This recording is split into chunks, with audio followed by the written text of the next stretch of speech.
Mas eu te interrompi no seu pensamento, Roberto. Você estava falando do planejamento, né? Do que Não, deve ser mas eu feito. estou falando. Não, que é defesa sanitária isso aí. Defesa sanitária. Defesa Tá. sanitária. Mas tudo isso agora, tecnologia, o ponto central, que vai Tá falar bom. aqui, é competitivo se tiver sustentabilidade. Então a tecnologia hoje no Brasil, ela é espetacular, que é sustentável. Então, Como que a gente define o que é sustentabilidade sustentável? é o É o que não devora o meio ambiente, é isso? Que não... Agora eu deixo para o Gustavo Tá falar bom, isso. então vamos lá, Gustavo. Tecnologia e sustentabilidade. O sustentável, assim, o Porque Brasil hoje tinha, o Brasil hoje em tinha dia uma tudo é definição. vendido como sustentável, né? A gente Mas nem o- sabe mais o que é. Mas o Brasil tinha uma definição ótima de sustentabilidade, para mim era a melhor do mundo. Qual? Que era o tripé da sustentabilidade. Tem que ser sustentável de forma ambiental, Tá. social, ou seja, tem que se preocupar com as pessoas, com o meio, com a cidade, e econômica. Que tem que parar em pé também a tecnologia. Não adianta ela não ser viável. Se não der econômica. lucro, não adianta. ninguém vai plantar. Exatamente. Exato. Então esse era o tripé da sustentabilidade. Aí o pessoal, os gringos lá inventaram um negocinho mais bonitinho, né? É o ESG. É o ambiental, o environment, o G, Governance e social. e o social. Tá. Eles inventaram esse ESG, a mesma a coisa mesma do tripé coisa. da sustentabilidade brasileira. A diferença é que a sustentabilidade é um conceito. Só que é sustentável porque está olhando o social, econômico e o ambiental. O ESG mede. Métricas. Então você dá um valor para a empresa que faz ESG. Entendi. E ela pode ser tá dentro ou fora e assim, o que eu tenho brigado muito é para ter prazos para adequação desse ESG, né? Então, o supermercado vai aplicar isso para os produtores rurais, o grande vai se no ano que vem ele está pronto, ele já organizou Consegue. a casa dele, contratou 10 advogados, contratou uns tá pronto. E o pequeno? Só com as cooperativas. Com as cooperativas aí. Senão não consegue. Agora, Mas fala de tecnologia. o futuro do agro ele tem que estar baseado na tecnologia. E a gente tem 4 grandes tecnologias. A primeira eu já falei do CRISPR, né? Essa edição gênica, isso aí está De na você crista da onda silenciar mesmo. e podar alguns... Ou ativar algum gene. Ativar algum gene, né? Isso mesmo. O segundo, assim, que a gente tem trabalhado muito forte são as nanotecnologias. O que é a nanotecnologia? É você trabalhar com partículas cada vez mais diminutas. Então, o nano vem disso, é nanômetros, né? Então, é 1 bilhão de vezes menor que 1 metro. Esse é o nano. Então, você trabalhar com partículas cada vez menores te dá eficiência. Um fertilizante mais eficiente, um defensivo agrícola mais eficiente, um polímero que proteja uma fruta, por exemplo, para aumentar o tempo de prateleira dela. Então, você tem ganhos utilizando partículas cada vez menores, porque você vai ter mais eficiência, vai usar menos matéria-prima, vai ser mais sustentável, porque você vai consumir menos menos matéria-prima. A terceira delas, o que seria? São as geotecnologias. Geotecnologias aplicada na agropecuária, o que ela vem? É a agricultura de precisão. É você conhecer cada centímetro da terra da sua propriedade para você colocar a quantidade certa de adubo, fazer o controle da praga de forma correta, usar a quantidade adequada de defensivo agrícola para que você mate a praga, mas não sobre para o meio ambiente. Então isso vai dar ganhos não só para o meio ambiente, mas também vai dar ganhos de competitividade para o produtor rural, que vai utilizar na dose certa, na hora certa, no momento correto. Entendi.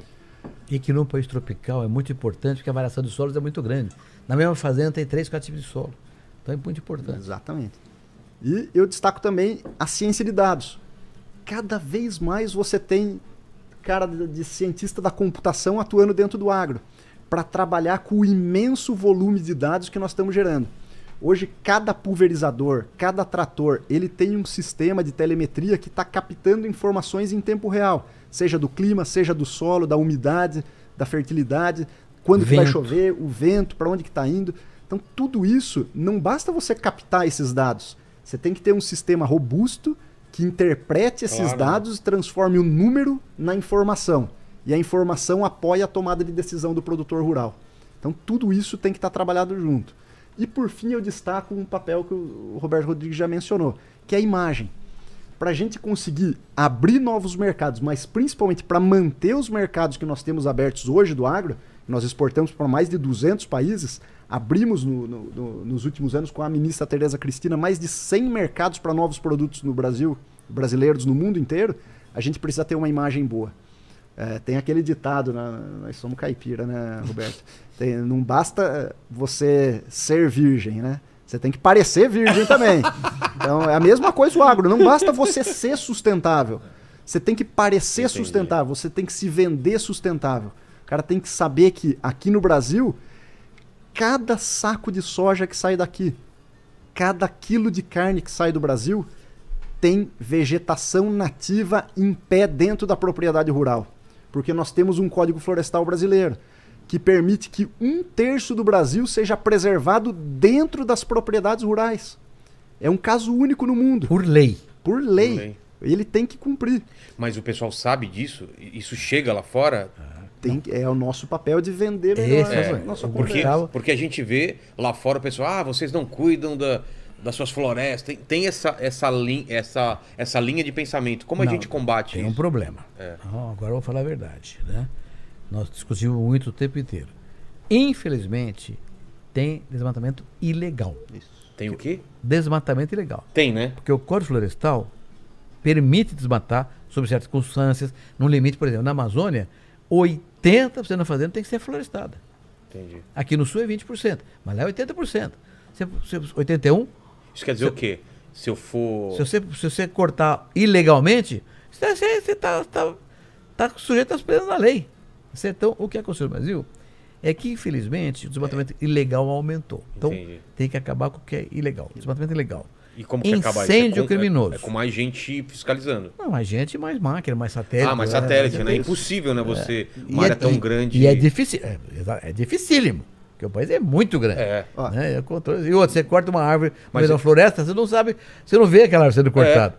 Mas você vê, por exemplo, satélite, você tem um atraso de quanto tempo para você saber para você ver o problema? O Brasil tem 1 ano para analisar esses dados. Nós analisamos ele de ano em ano. Nós fazemos assim, periodicamente, quase que diariamente, você tem reportes de que você teve um desmatamento. É um alerta de desmatamento que você aciona a partir dos satélites públicos. As coordenadas exatas. O INPE, que é o Instituto Brasileiro, faz essa ciência, ele detecta aquele desmatamento e avisa para o setor competente, o IBAMA, as secretarias estaduais, fala, teve um desmatamento lá. Ele vai dando esses alertas. Entendi. Ao final de cada ano, você tem o PRODES que indica qual foi o desmatamento do último ano. Aliás, saiu semana passada o dado do desmatamento do Brasil. Ele caiu 11% em relação ao ano anterior. Então teve uma ligeira queda no desmatamento no último ano. Mas o que eu quero salientar é o seguinte. Quantos desmatamentos o Brasil tem por ano? Porque a gente soube no último PRODES que a gente teve ali algo em torno de 13, 14 mil quilômetros quadrados desmatados. Mas quantos desmatamentos isso aí é? Nós fizemos essa análise na Embrapa. Quanto que é legal e quanto que é ilegal. Tá. Isso. A gente pegou e fez tem legal nisso daí. Tem desmatamento legal aí dentro, tá dentro da lei, com licença ambiental, tudo certinho. Geralmente os grandes desmatamentos são esses. São legais. Legais. O cara tem a licença ambiental, ele teve a licença para fazer O agricultor não é louco de desmatar ilegalmente. Ele perde o patrimônio dele. Então, quem desmata não é agricultor, é aventureiro.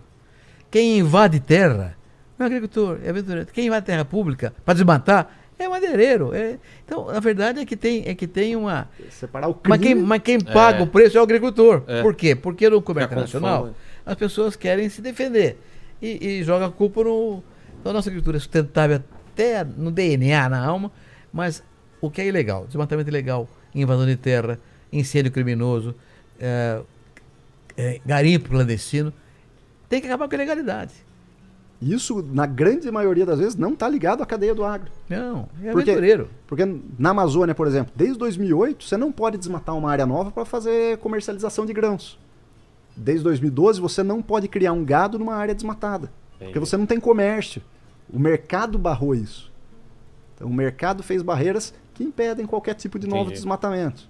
Então, mas o que eu queria chegar... O Brasil, historicamente, ele tem 30 mil desmatamentos por ano. Então, são 30 mil quadradinhos que foram desmatados que soma aquele desmatamento que dá todo ano lá. Sabe quantos produtores rurais nós temos na Amazônia? Chuta. Eu não faço ideia, cara. Ministro. 1 milhão. Que? Na Amazônia brasileira, tem 1 milhão de unidades de gestão produtiva. Nossa. Tudo pequenininho. Tudo pequenininho. E tem 30 mil desmatamentos. Então você vê que é uma coisa muito pequena o número de desmatamentos perante o número de produtores rurais que tem lá. Mas o agro acaba pagando pato por essa imagem que fica arranhada do Brasil lá fora. Entendi. Então nós temos que ter mecanismos para mostrar para o mundo Então, é isso que teria que nós estamos combatendo o desmatamento ilegal, mas que nós temos desmatamento legal, porque tem 3 jeitos só de aumentar a produção no mundo. Tanto aqui, no Afeganistão, em Bangladesh, na Turquia, só tem 3 jeitos de você aumentar a produção. Uma é aumentar a área plantada. Certo, que Então, é o mais... E o Brasil tem uma fronteira agrícola Mais muito óbvio, grande, né? seja ela de áreas que ainda têm vegetação nativa, ainda existe áreas aptas para desmatar, mas principalmente nas áreas de pastagens que nós temos ainda com boas condições para serem transformadas em agricultura. Então você ganhar em termos de suprimir pastagem, aumentar a tecnologia do pasto, você criar a mesma quantidade de boi ou mais boi em menos área e liberar áreas para agricultura. O segundo jeito de você aumentar a produção é aumentar a produtividade. Então, é aumentar a produtividade da soja, do milho, da cana, você produzir mais por planta. E o terceiro, que é o que o Brasil faz de melhor e mais incrível, que o mundo fica assombrado, que é você produzir mais de uma safra por ano. Eu lancei com o ministro a integração da pecuária e floresta. É um plano que eu lancei também. Que é fantástico, uma tecnologia fantástica. Você poder, por exemplo, você tem uma área que chove no inverno.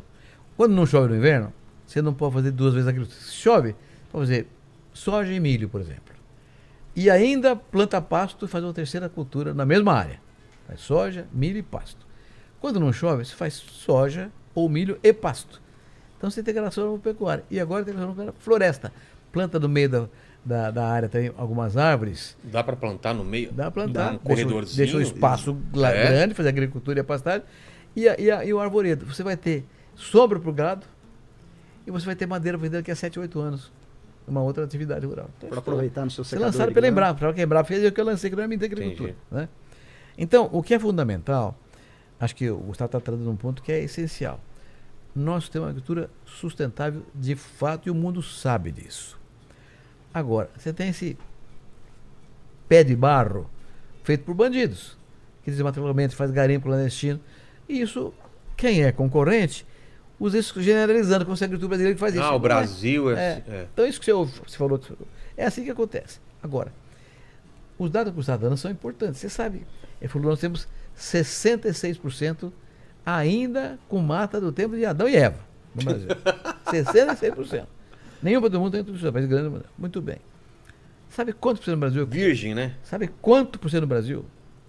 O território brasileiro é usado para agricultura? 7,8% do Brasil. Só? Para agricultura. 7,8%. Então, de tudo Nossa, que é plantado. mais. De alface a eucalipto, tudo que se planta aqui, não dá 8% do território brasileiro. É pouquíssimo. Vai ter mais 21% de pastagem. Né? O que está acontecendo hoje? A pastagem, com a integração com a floresta, está virando agricultura e pasto ao mesmo tempo. Então estão crescendo. Como que é agricultura e pasto? Porque o Você gado, planta- ele não atrapalha.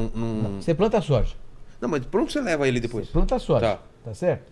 Em outubro. Aqui no microfone. Aqui. Você Tá. planta soja em outubro. Tá bom. Tá certo? Ela cresce durante 4 meses. Vai colher ela em fevereiro, março, vai colher soja.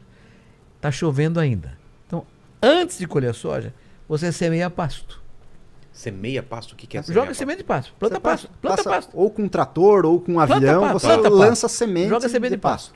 O pasto É que nasce. semente de pasto, né? Eu Ué, não você consigo pensa- entender. Bem Ué, pequenininha. Pra ficar baixinho? Pasto- Não, não, semente é bem não. pequenininha. É mesmo? Pasto é uma planta, ué. É mesmo? Qualquer planta. Tipo, Pasto não é uma grama, né? É uma coisa mais alta, né? É um gramínea. É uma gramínea, tá. Né? Mas vira pasto. Vai Tá bom. ficar nome natural. Muito bem. Aí aquela planta nasce, mas não cresce, porque tem a sombra da soja lá. É. Mas lá cresce, fica com 10, 15, 20 centímetros. Aí você colhe a soja. A soja, ela fica em pleno sol, ela explode. E usa o adubo da soja, para desenvolver mais ainda. Aí você põe o boi.